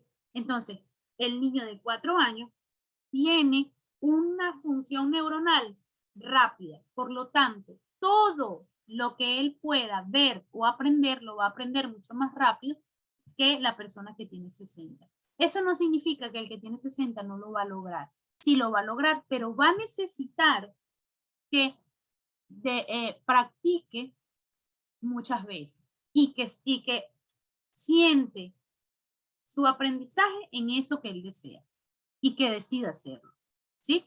Hay personas que han aprendido a hablar inglés a los 40 años, a los 45 años. Ya eso no es, ya eso no es imposible. Todo es posible a través de la estimulación adecuada. Fíjense que el Parkinson, ¿cómo están evitando esos movimientos que tienen las personas que sufren de Parkinson? ¿Cómo lo están eliminando? ¿A través de qué? De ejercicios de motricidad fina. ¿Por qué? Porque cada movimiento que hace el estudiante, cada movimiento que hace la persona con Parkinson, va estimulando una zona del cerebro. Y esa zona, al fortalecerse, hace que el cuerpo no realice los movimientos involuntarios que tiene el Parkinson. Entonces, no es que ya no se puede, ya tiene Parkinson y eso no se puede eliminar, no. Todas las áreas cerebrales son capaces de fortalecer con el estímulo adecuado. Cuando usted le dice al estudiante que haga la pinza digital y que coloque sus dedos, él está generando un estímulo cerebral en las áreas motoras. No todos los estudiantes toman el lápiz de la misma forma, ¿o sí? Porque existe un lápiz parvulario y porque existe el lápiz que se utiliza después de preparatoria. Existe esa posibilidad porque se ha demostrado que cuando yo le coloco al estudiante el lápiz triangular, porque si se fijan, aquí no lo tengo, pero el lápiz parvulario es triangular. Correcto, y está mi parvularia con su lápiz triangular.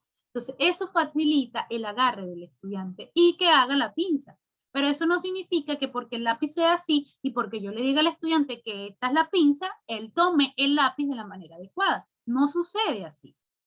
Entonces, mientras yo les voy enseñando, inclusive Actualmente hay algunos objetos que ya traen para que el niño meta los dedos correspondientes y tome el lápiz.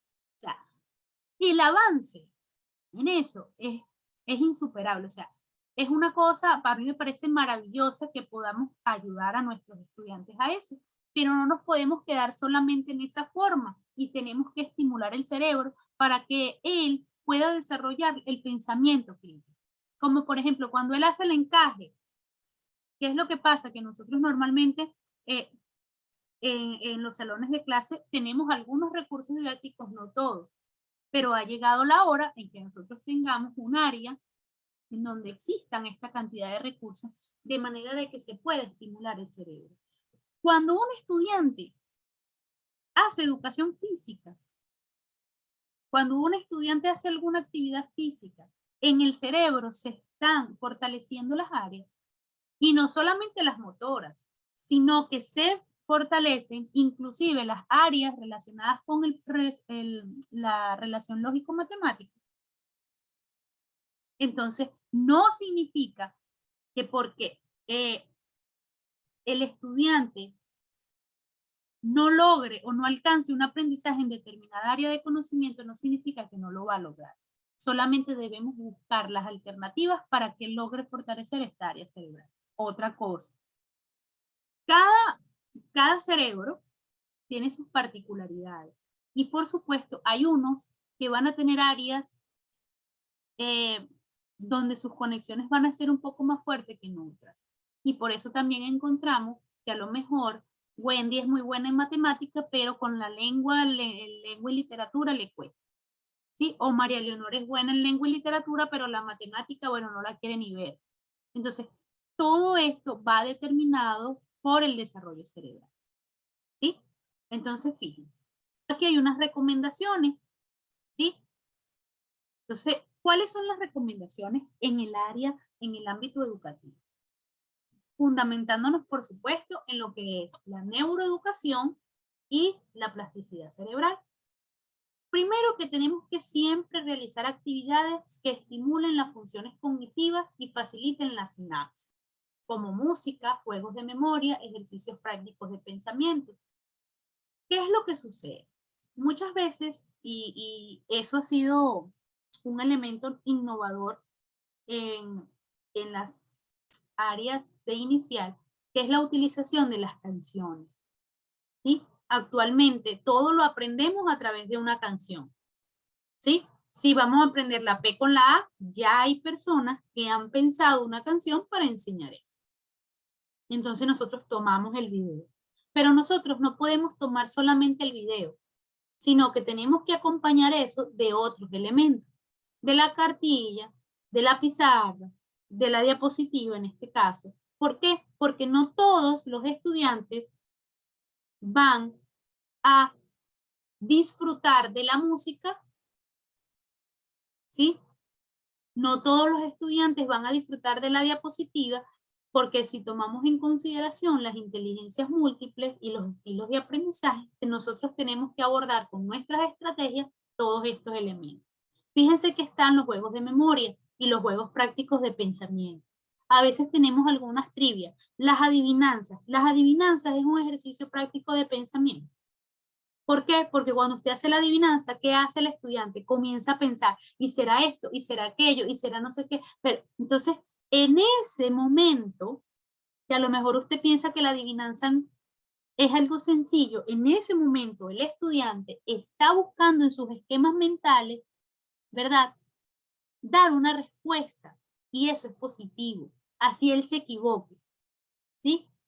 Porque cuando él se equivoca, él dice, ah, bueno, es verdad, mira, esta adivinanza era la tela. Por ejemplo, yo siempre le digo, y fue una de las primeras adivinanzas que le dije a mi hija, la de te la digo, te la vuelvo a repetir, te la digo 1000 veces y no me la sabes decir qué es. Y ella pensaba y pensaba, y yo le digo, ya te la dije, ¿qué es? Y pensaba y pensaba y pensaba y pensaba. Entonces repetía la misma adivinanza hasta que por fin dice, ella misma decía, te la dije, pero ya me la dijiste, pero no sé qué. Entonces, en ese proceso, ustedes no saben lo que sucede cerebralmente. Porque ella comienza a buscar y a identificar en esas palabras, en ese juego de palabras, cuál es la adivinanza. Hasta que por fin, después de unos minutos, dice, datela.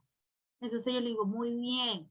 Entonces, ese ejercicio práctico de pensamiento es un ejercicio que al estudiante, por ser de educación inicial, no es aburrido, y que nosotros los vamos a ir intensificando, por supuesto, a medida que el estudiante vaya conociendo. Actualmente hay también muchas empresas que han hecho los adivinadores para niños de educación inicial. Hay personas que le muestran la silueta solamente. ¿Y qué será esto? Y es solamente la silueta, la sombra del objeto. Todos esos ejercicios favorecen el aprendizaje y favorecen las funciones cognitivas. Ahora, hay otra recomendación que es abrir espacio para el diálogo y tener una cultura metodológica adaptativa, de acuerdo con los resultados individuales de los estudiantes. Es importante que aunque sean niños de educación inicial, usted pueda abrir el diálogo. El niño de educación inicial siempre tiene algo que decir, es un estudiante que no está en silencio. Si usted pregunta, él va a decir, sí, la A, o sea, él no conoce la pena que quizás la tiene un niño de segundo, de tercer grado, de cuarto grado, que no interviene porque justamente le da pena que no sea la respuesta correcta y que el profesor le vaya a decir eso.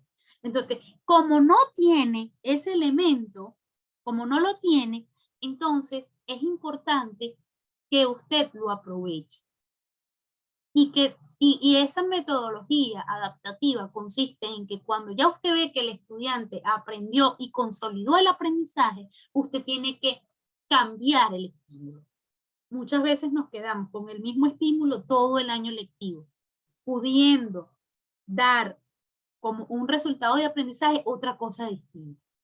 Siempre el mismo periodo lectivo, doy lo mismo, y el estudiante a lo mejor cuando yo le digo, P con A, pa, ya sabe. Un ejemplo. Oye, ¿qué vocal es esta? La A, ya se sabe cuáles son las vocales, ya se sabe los números. Y a veces no no genero en ellos otro aprendizaje, otra capacidad. Entonces, eso tenemos que tenerlo en consideración. Nosotros también debemos identificar trastornos de conducta o discapacidades de aprendizaje y tratarlos con el apoyo de la psicología y la neurociencia. Por supuesto, nosotros no vamos a comprometer el desarrollo del alumno y por eso es que tampoco podemos decirle al representante, yo veo que él tiene una dificultad de aprendizaje, mejor haga esto en casa. No. Nosotros, ¿qué podemos hacer? Si nosotros evidenciamos que hay alguna dificultad, pues por supuesto nosotros tenemos que comentarla al DESE para que el DESE pueda hacer las derivaciones y los estudios pertinentes. A veces nos quedamos en silencio. ¿Qué es lo que sucede? Que, por ejemplo, en educación inicial a veces es muy complejo tener un diagnóstico de algunas dificultades o de algunos trastornos. Sin embargo, cuando el trastorno o la dificultad de aprendizaje ya es patológica, una persona especializada puede generar estrategias que coadyuven esa dificultad. Y por eso nosotros no podemos quedarnos en silencio al ver alguna situación o alguna anomalía. Tenemos que abordarla, porque muchas veces como ese cerebro está de alguna manera sensible ante todos los estímulos, nosotros podemos fortalecer esas partes cerebrales que necesiten de nuestro apoyo. ¿Sí? Bien, nuestro reto consiste en primero nosotros hacernos conscientes de la importancia del papel del cerebro en todos los aspectos de nuestras vidas. ¿Para qué? Para que nosotros podamos brindar las herramientas para superar las limitaciones, pero no desde la debilidad. No es que yo voy a hacer esta debilidad, la voy a fortalecer, sino sacar de ellos esas potencialidades. ¿Sí? Entonces, fíjense, ahorita viene un trabajo práctico que lo van a realizar ustedes porque lo tienen que compartir conmigo, porque justamente vamos a estar en la discusión, ¿no? Los encuentros no son solamente el que nosotros podamos ver la diapositiva y que yo les pueda explicar. Usted puede hacerlo en un documento Word o también lo puede hacer con un papel y una hoja y un lápiz, lo puede escribir.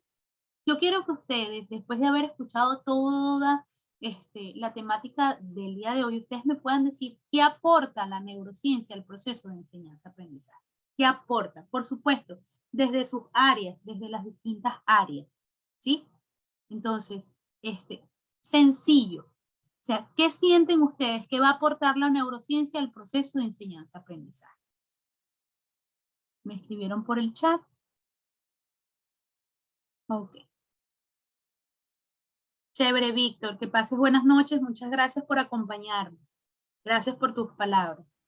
Un abrazo a todos. Me tengo que desconectar. Chévere. Bye, bye. Chao. Chao. Nos vemos mañana. Ok. Bien. Los voy a esperar quizás ya son las 8, a las 8:30 ya tenemos que terminar con el encuentro, entonces yo creo que unos 5 minutos para escucharlos.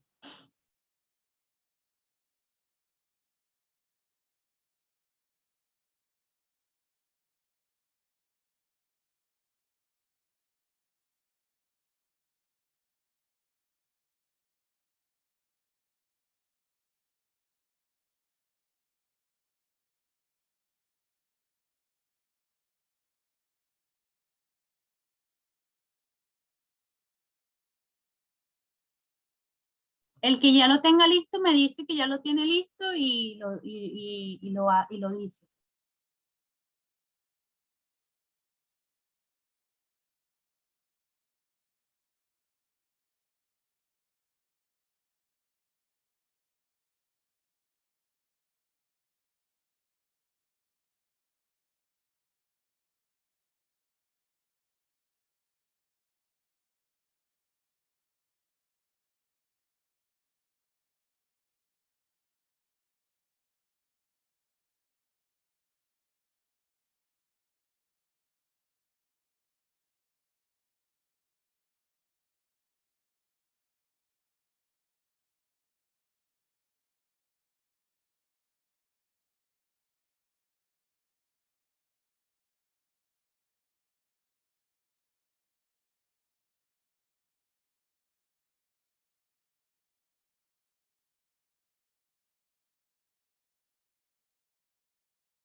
Listo, Wendy.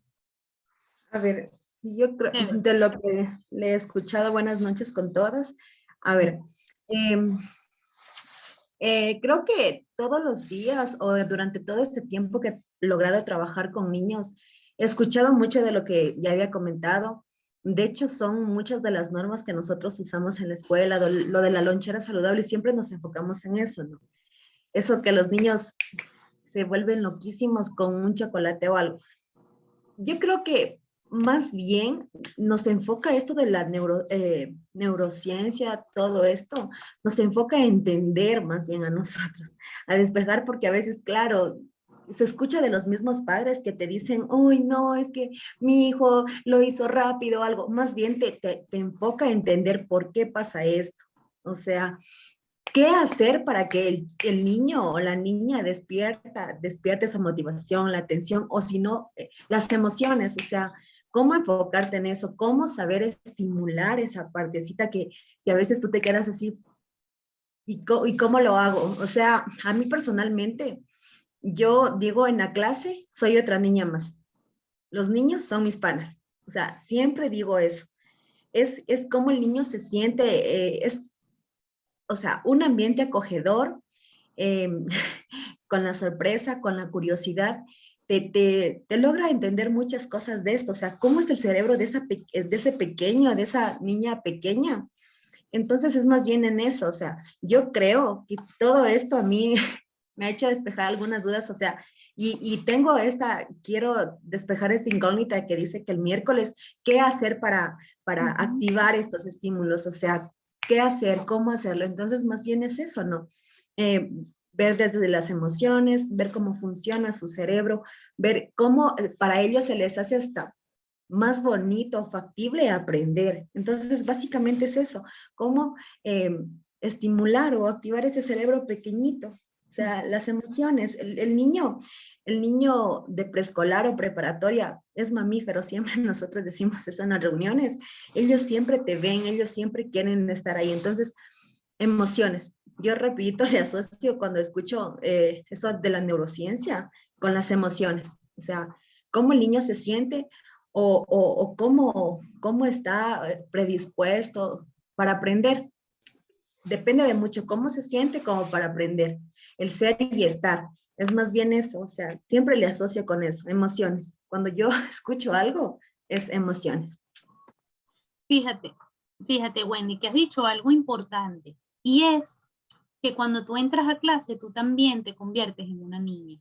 Y eso, Wendy, no la hacen todas las maestras, ¿sí? Porque hay maestras, y te lo digo con honestidad, que les cuesta que de repente vamos a hacer una canción y la maestra canta la canción con ánimo, se ríe, o sea, eso no lo hacen todas. Y por eso siempre les digo, porque nosotros hagamos lo que está bien o lo que nos parece que a nosotros nos da resultado, no significa que el mundo, Wendy, hace lo mismo. Y ahí es donde está la complejidad, ¿sí? Porque te lo digo porque he tenido la experiencia. Y cuando yo di clase en educación inicial, mis primeras clases, para mí era como, a mí me daba vergüenza, Wendy, vergüenza literal, tener que de repente cantar una canción y tirarme en el piso también o hacer los movimientos. Me daba vergüenza. Por supuesto, pregúntame en este momento si me tengo que revolcar con ellos, me revuelvo. O sea, no tengo problema. Pero lo que te quiero decir es que hay personas que no terminamos de comprender que cuando tú estás con ellos, ellos no van a decir, ay, mi maestra se veía fea cantando eso, sino que a ella le va a encantar que tú compartas con ellos, que tú te pintes, ay, me voy a ver, porque te lo digo porque sé que me lo han dicho, o sea, tengo maestras que de repente, ay, pero pintarme la carita y no, me voy a ver como payaso. No, no. O sea, ese estímulo de que tú te pintas la carita y que él te vea y que se sorprenda, allí es donde está la motivación, es donde está la emoción. Y por eso, Wendy, me parece que cuando tú, por ejemplo, dices, yo soy una niña más, ellos te ven así. Por supuesto, tú eres su maestra y eso es un rol que tú no dejas de lado porque tú eres la que lleva a cabo el proceso de enseñanza. Pero el que tú puedas reírte, el que puedas hacer las actividades sin esa pena, sin esa vergüenza, eso ya como yo te diría, te sube un escalón. Ahora, tú siendo así y comprendiendo la neurociencia, pues vas a poder avanzar mucho más con tus estudiantes. ¿Sí? ¿Por qué? Porque, por ejemplo, nosotros hemos dejado de lado, ustedes no saben, por ejemplo, un masaje, por supuesto. No estoy diciendo que nosotros vamos a masajear a los niños, pero, por ejemplo, cuando el niño se quita los zapatos y de repente pasa por la colchoneta rapidito, ustedes no se imaginan la cantidad de estímulos que hay allí. Inclusive, el Ministerio de Educación implementó los areneros, ¿sí? El rincón de arena. Cuando los niños pisan la arena, es increíble, pero ellos se quitan sus zapaticos y caminan por la arena. Eso estimula porque, bueno, según el estudio de las plantas de los pies, allí están todos los puntos del cuerpo, la columna, la cabeza, ¿sí? Entonces, cuando eso se estimula, Wendy, o sea, el cerebro no sabe qué hacer, ahí está recibiendo muchos estímulos. Entonces, que nosotros sepamos eso nos permite a nosotros generar actividades. Por supuesto, yo no le voy a decir que vamos a hacer, que vamos a ir al arenero todos los días, y si no lo tengo en mi escuela, ¿qué puedo hacer? Hay harina, ¿sí? Puedo utilizar la harina. Eso que los estudiantes, por ejemplo, ya yo creo que ya voy a decir todas las actividades, pero las maestras que ponen en una bandeja con la harina y él va dibujando la vocal, ese contacto de ese dedo índice con la harina es importante, porque de allí se activan los estímulos sensoperceptivos y todo eso va direccionado al cerebro. Entonces es bueno, Wendy, que nosotros que sepamos. ¿Por qué es bueno que yo sepa cuál es el aporte de la neurociencia? Porque así tú le vas a poder decir al representante, cuando él te dice, ay, es que mi hijo terminó muy rápido. A veces tenemos estudiantes que terminan las cosas súper rápido. ¿Saben qué tenemos que hacer? Tener más actividades. Y si las hace rápido, yo tengo que irle buscando qué actividad ya él puede hacer. Si un estudiante ya reconoce la A, entonces yo tendré que buscarle una actividad un poco más compleja relacionada con la A para que él realice. Porque lo que me está diciendo su cerebro es que ya yo lo aprendí. Y esa estructura cerebral, por supuesto, que está un poco más consolidada que a comparación de otros. Eso no significa que este sea más inteligente y que los otros no sean inteligentes. Posiblemente el que terminó rápido en lengua no termine en matemáticas o en ciencias naturales. Entonces allí tenemos que jugar con eso. Y por eso justamente te dice que la neurociencia no se fundamenta ni en la comparación, sino en la comprensión de las particularidades del cerebro de cada uno de nosotros. Entonces, me parece chévere tu aporte, Wendy. Fíjense que estos encuentros no serían nada sin sus aportes, porque a partir de sus experiencias nosotros podemos ir consolidando el aprendizaje. Entonces, es necesario que eso va a ser en todos los encuentros, no solamente en esto, así que no se van a salvar. Además que, bueno, solamente faltan 2 participantes, entonces somos poquitos. Yo siempre he dicho, ahora hay una nueva tendencia que es minimalista, que dice, menos es más. Además que los puedo atender de forma como detallada. Entonces, fíjense, ya Wendy nos dio su aporte. Muchísimas gracias, Wendy. Y al otro encuentro vienen las partes del cerebro. Vamos a trabajar los lóbulos y vamos a trabajar en el otro encuentro, porque fíjense que es un tema bastante amplio, que si lo abordamos en un solo encuentro, uno sale casi que con la cabeza, con dolor de cabeza. Entonces vamos a ver los lóbulos y después de los lóbulos vamos a ver las áreas motoras y las áreas de esos lóbulos. Y vamos a ir trabajando algunas estrategias, porque el último encuentro está justamente destinado a las estrategias que debemos implementar para desarrollar el cerebro. ¿Sí? Ahora voy con quién, con Dana, con José o con María Leonor. A ver. Miss, Ajá, dime, Dana. ya había puesto, ya había escrito, de que ¿qué aporta la neurociencia en la educación? Pues nos ayuda a comprender al alumno en el proceso de enseñanza-aprendizaje. Las emociones son la motivación de investigar, de querer aprender más. Es aquí donde la maestra tiene que innovar su metodología y adaptarse al aprendizaje de cada niño, porque no todos son iguales. Y aquí yo me recordé en párvulos cuando estábamos haciendo en prácticas. Me recordé que la profesora siempre era enfática de que nosotros teníamos que hacer un inicio, desarrollo y final. Un inicio que era hacer un juego o algo que le llame la atención del niño. El desarrollo, desarrollar el tema, y el final era la evaluación del tema. Entonces siempre era como, el inicio era, ok, si vamos a enseñar la vocal A, una canción, pero no solamente es cantar y así, no, sino obviamente que el niño conozca la vocal A, que baile o sea, que la palpe, que entonces necesitamos entonces involucrar también los sentidos. ¿Para qué? Para que también pueda concientizar, obviamente, qué es una vocal A, cómo está estructurada, entonces todo eso. Entonces, sí, yo me acuerdo que menos para mí, en lo personal, para mí era difícil, porque cada vez que nos ponían un tema en la planificación había que estar viendo, ok, en el inicio, ¿qué voy a hacer? Un juego, ya, ¿qué juego? Pero hay que adaptarlo también según a la edad del niño. Un juego no puede ser igual de los 5 o a los 3 años, entonces uno tiene que adaptar a esa edad y tiene que uno guiarse con el currículo. También yo me acuerdo de que no solamente decía, ok, no todo es juego, sino también canción, también teatro, también Claro. que ellos participen. En el desarrollo no es todo que diga la maestra, sino que también hay que hacerles preguntas. Entonces, eso era en sí para mí como un cruce porque había que estar ahí interactuando con el niño, pero como usted dice, es la motivación, eso le emociona al niño en sí, al momento de tocar el tema, ya, ¿qué es esto? Entonces él mismo va llevando lo que nosotros le vamos inculcando, va llevando a la casa y va diciéndole a la mamá y ellos también van ayudando, porque acordémonos que el proceso de aprendizaje no solamente es la maestra, sino también con la ayuda de los padres. Entonces todo eso es un conjunto y para eso creo yo que sirve la neurociencia, comprender ese proceso al fondo.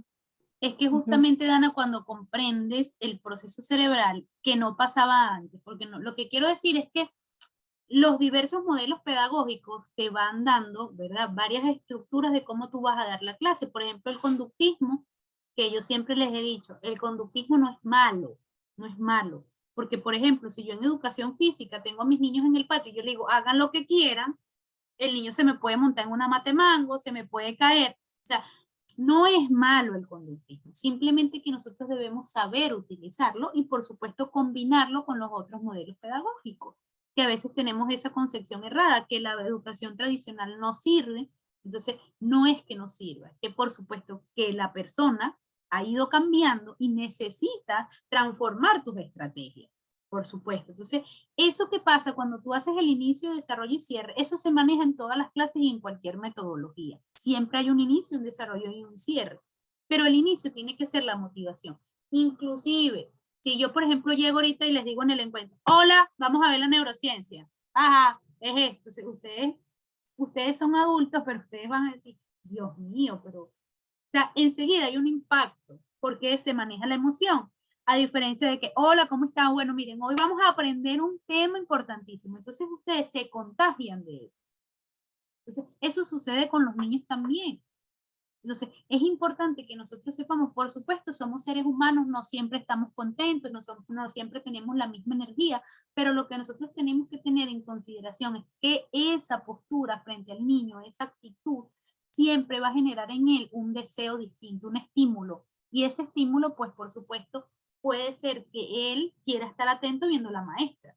Si mi maestra canta también y si mi maestra toca el piano y me toca el piano y me canta una canción, imagínate, yo voy a estar ahí pendiente de mi maestra. Si mi maestra se pinta la carita, yo voy a estar viendo a mi maestra que me está contando o que me está diciendo, ¿sí? Entonces, todos esos elementos son importantes. Por ejemplo, cuando se utiliza la carita feliz, que alguien colocaba la carita feliz, luego dijeron que la carita feliz y la carita triste generaba un impacto en el estudiante y luego la eliminaron, pero qué chévere que te puedan colocar a ti algún estímulo, ¿verdad? De que lo hiciste bien, eso genera en el estudiante unas ganas de continuar haciéndolo bien, ¿sí?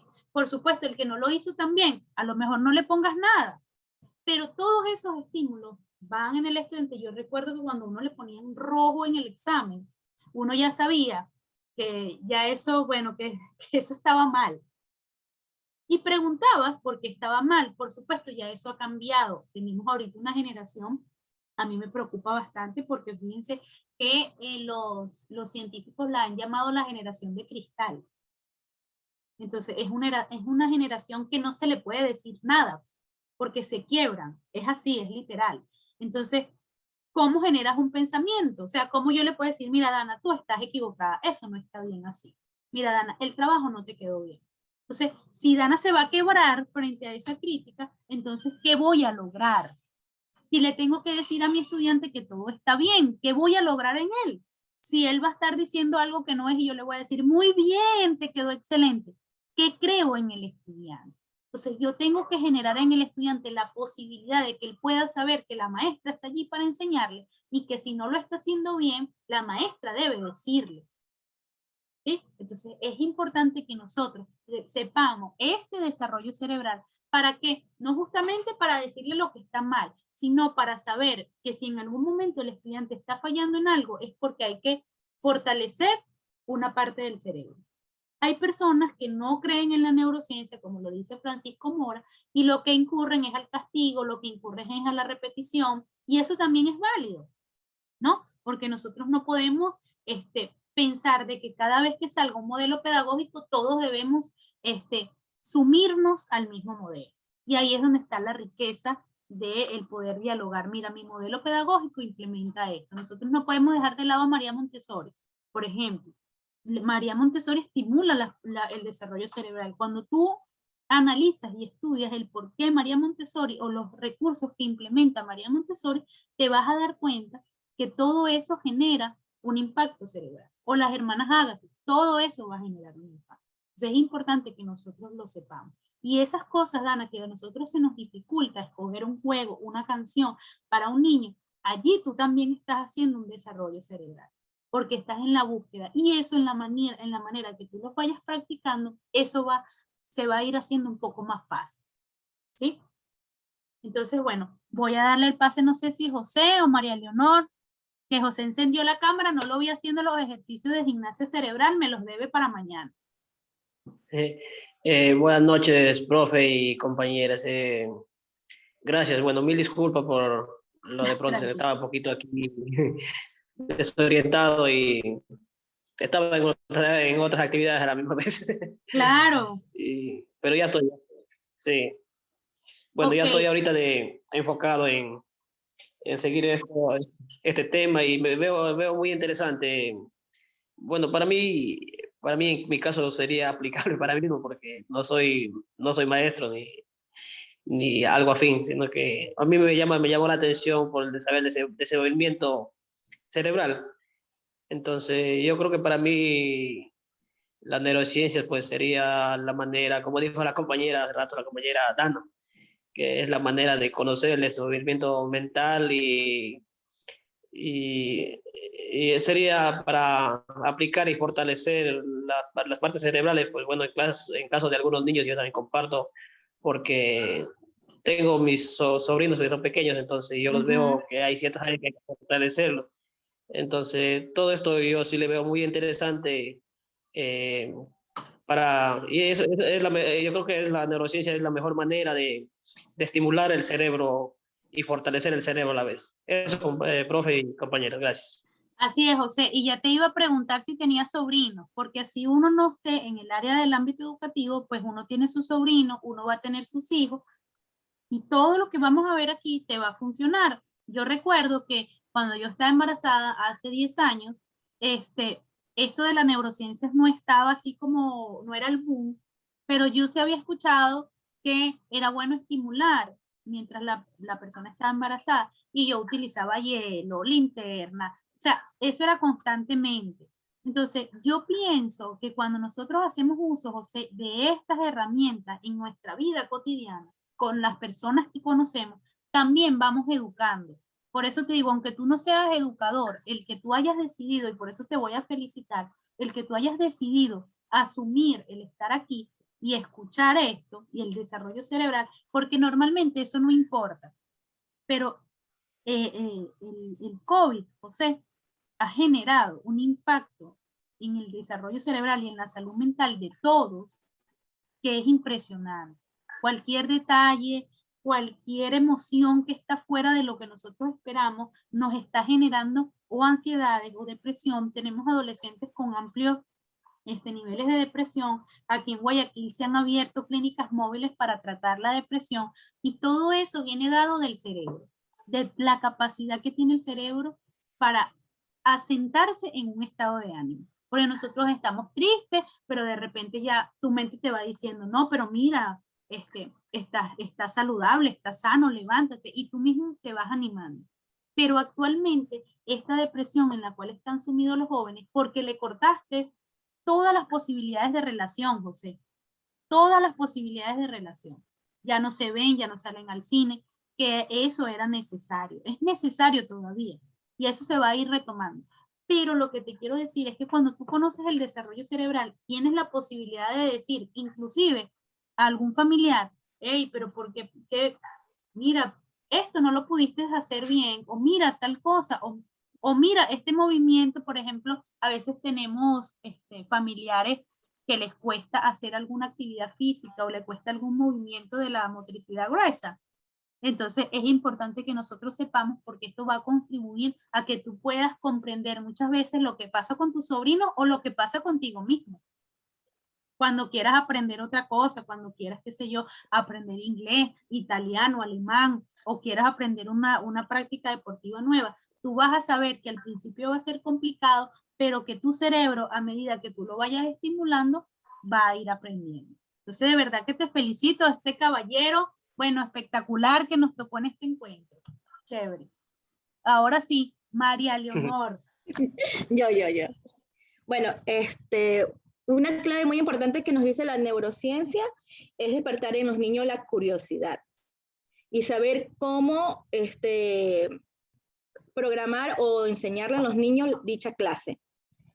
Lo digo, ¿cómo se llama? En lo personal, a mí me tocó estar en un curso de niños de 3 años y ya los niños estaban totalmente aburridos con la docente que estaban a cargo y me dejó ella de reemplazo. Me dijo, mija, ayúdame y quédese usted a cargo de ellos. Y para esto ya ella lo había, o sea, le había enseñado lo que son las rompecabezas, eran las granjas de los animales, cosas así. Entonces, yo ya le vi a los niños la intención y para esto me habían advertido, el salón que usted tiene a cargo, los niños son tremendos, no le va a hacer caso y usted tendrá que ver cómo termina haciendo esa actividad. A mí se me ocurrió de decirle a los niños que íbamos a hacer una misión. O sea, teníamos una misión exclusiva que nos había dejado la Miss, que por tal motivo, por salud, no estaba ahí. Entonces a los niños le entró la curiosidad de saber qué era. Entonces a cada niño yo le entregué un sobrecito. Dicho, estos niños comenzaron a abrir. Yo le dije, a ver, cuando yo le entregue ¿cómo se llama? Una bandejita con goma, ustedes podrán abrir el sobre y descubrir qué es lo que tienen. La misión es descubrir qué tienen dentro del sobre y después me dicen qué es lo que encontraron. Entonces los niños hicieron el procedimiento, todos ellos emocionados. El niño más malcriado, o sea, como le decía a mí, el más chuki, el que no lo podían ver, que no lo soportaba, tranquilito, calladito, haciendo, o sea, prestando atención de lo que yo le decía. Todos cogieron, abrieron su sobre, descubrieron lo que estaba ahí. Al día siguiente, terminaron ellos, yo retiré mi hoja, al día siguiente todos los niños habían ido a decirle a su mamá que ellos no habían hecho actividades, no habían tenido clase, que solo habían pasado jugando. Por eso dice que la neurociencia es cómo estimular a los niños, cómo meterle esa chispita de curiosidad. Y ¿cómo se llama? Ese día tuve como un inconveniente con la Miss porque me dijo, Miss, dígame qué hizo usted con los niños, porque los niños dicen que no han trabajado y las mamás están aquí, están todas las mamitas ahí. 29 niñas, o sea, 29 madres de familia estaban ahí, preguntándome. Ella fue la que se quedó a cargo. Yo le dije, no, yo me quedé a cargo de ellos, pero no es que no han trabajado, al contrario, ellos trabajaron y feliz, porque yo le dije que estábamos jugando y dicha actividad era ¿cómo se llama? Una misión imposible donde ellos tenían que descubrir qué teníamos en el sobre, pero de que trabajaron. Depende cómo proyectemos o vendamos la actividad a los niños. Entonces ahí la maestra fue callada y es más, la que estaba acompañándome porque tenía la maestra del salón, le dijo, no, si los niños sí hicieron, no, como nunca, no pelearon, no mordió al otro niñito que no sé qué le está dando las quejas. Otra actividad que me tocó a mí presentar fue con un niño especial. Y en este salón tuve otro niño que por motivo había sido saltado el proceso del grado. Entonces, como dicen que por edad el niño tiene que estar en tal grado. Entonces, el niño tenía ese vacío.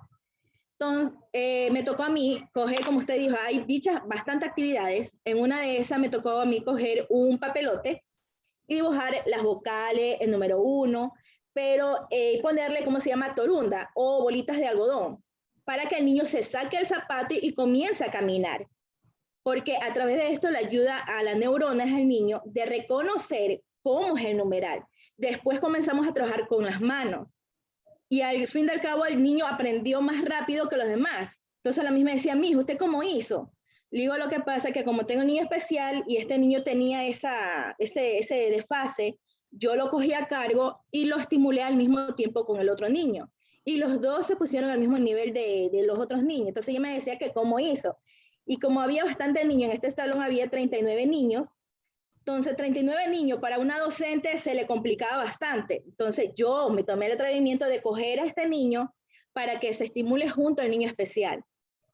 y después quedó, ¿cómo se llama? O sea, tenía el mismo aprendizaje que los demás niños. Lograste nivelarlo. Exacto, esa fue mi experiencia con el niño. O sea, es saber cómo nosotros como docentes podemos innovar, investigar qué actividad va de acorde a este niño, o ya tiene tal dificultad, lo voy a estimular así.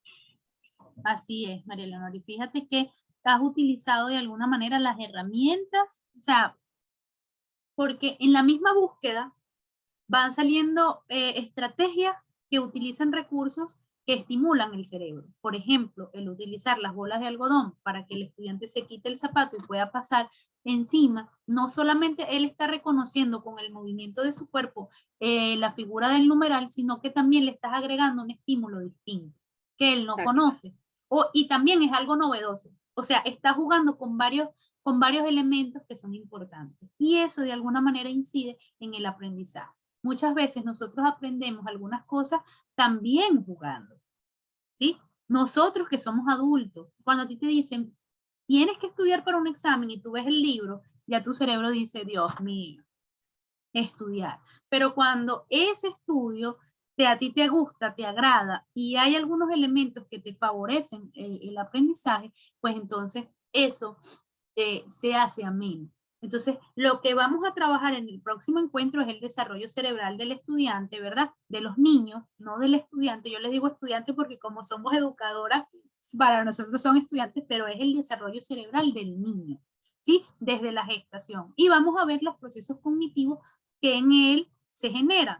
En el tercer encuentro vamos a continuar viendo el desarrollo cerebral, pero 2, porque vamos a ahondar más las áreas, ¿sí? Entonces vamos a ver qué área se encarga del lenguaje, qué área se encarga de la escucha, qué área se encarga del poder pronunciar las palabras. Eso lo vamos a ir avanzando. Y el último encuentro vamos a trabajar lo que son estrategias que podamos utilizar en el salón de clase para desarrollar todas estas áreas, ¿sí? Recuerden que cada uno de los encuentros es necesario su participación, ¿sí? Porque el encuentro o el aprendizaje de la neurociencia, como ustedes vieron las recomendaciones, es abrir el diálogo y a partir de lo que ustedes van diciendo podemos ir construyendo el conocimiento, ¿sí? Entonces, bueno, espero verlos el miércoles. Verdaderamente estoy muy contenta por su presencia y simplemente por el hecho de decidir continuar aprendiendo y tomar estas horas para aprender, para mí eso es muy valioso y lo felicito tanto a José como a las parvularias que tengo aquí, que me acompañan, que siempre les digo, ustedes tienen una misión importante. Y dentro del ámbito educativo, la persona que se encarga de la educación inicial es una de las más importantes. Es la que da la base para la educación secundaria y la educación de elemental básica y la superior. Así que les mando un fuerte abrazo, espero verlos el miércoles y pórtense bien. Chao, chao Wendy, chao José, chao María Leonor, chao Dana. Chao.